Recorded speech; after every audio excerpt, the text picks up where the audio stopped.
very well. I want to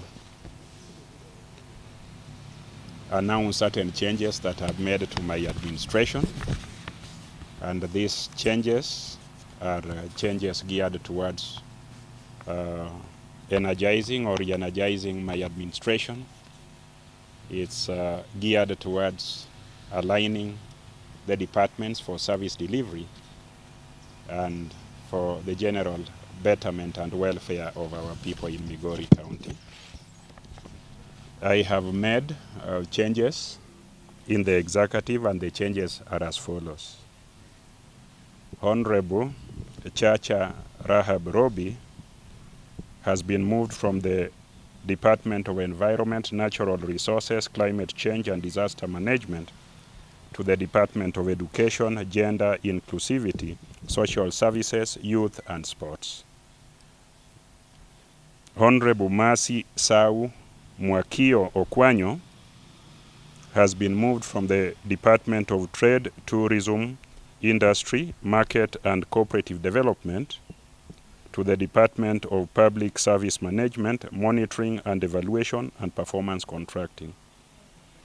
Honorable Dr. Mogesi Betty Samburu has been moved from the Department of Education, Gender Inclusivity, Social Services, Youth and Sports to the Department of Trade, Tourism, Industry, Market and Cooperative Development.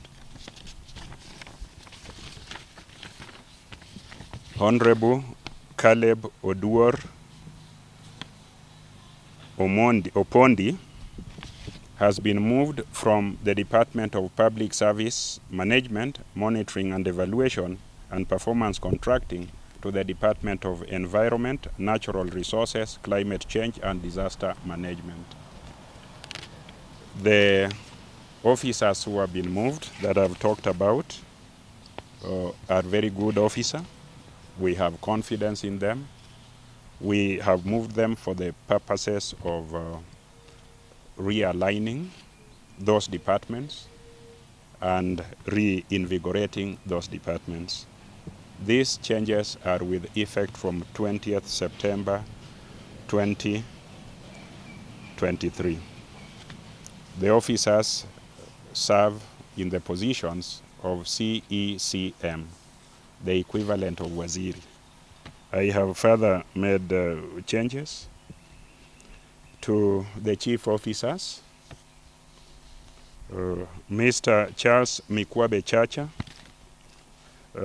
has been moved from Environment, Natural Resources, Climate Change and Disaster Management to Water and Energy.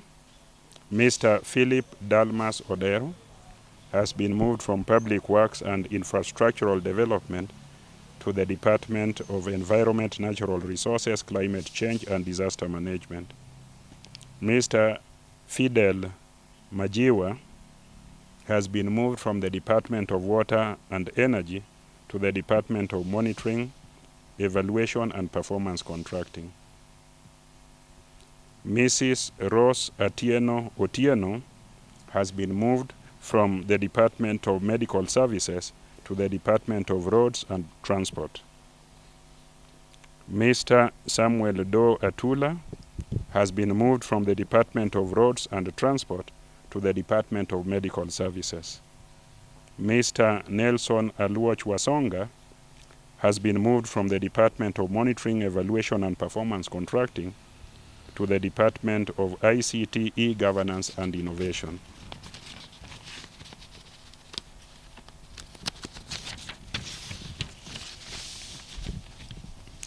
And Mr. Victor Omondi Ouya has been moved from the Department of ICT, E-Governance and Innovation to the Department of Trade, Industry and Tourism.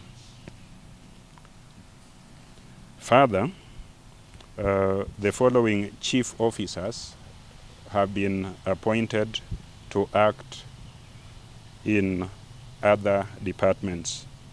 Mr. Victor Omondi Ouya will be the acting chief officer for cooperative development and marketing.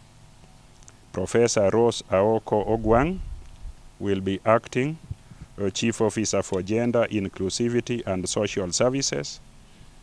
and Mrs. Roslyn Otieno will be acting in the Department of Public Works and Infrastructure. These appointments are effective or have been effective from 20th of September. And these are the changes that we have made. I've made the two changes pursuant to the authority vested in me by the County Governments Act, revised edition revised in 2020, section 31, paragraph BA. That is the changes made pursuant to the CECMs, and the changes made relating to chief officers have been made pursuant to the same Act of Parliament, sections 45, subsection 5 of the County Government Act of 2012. Thank you very much. That is the end of my statement.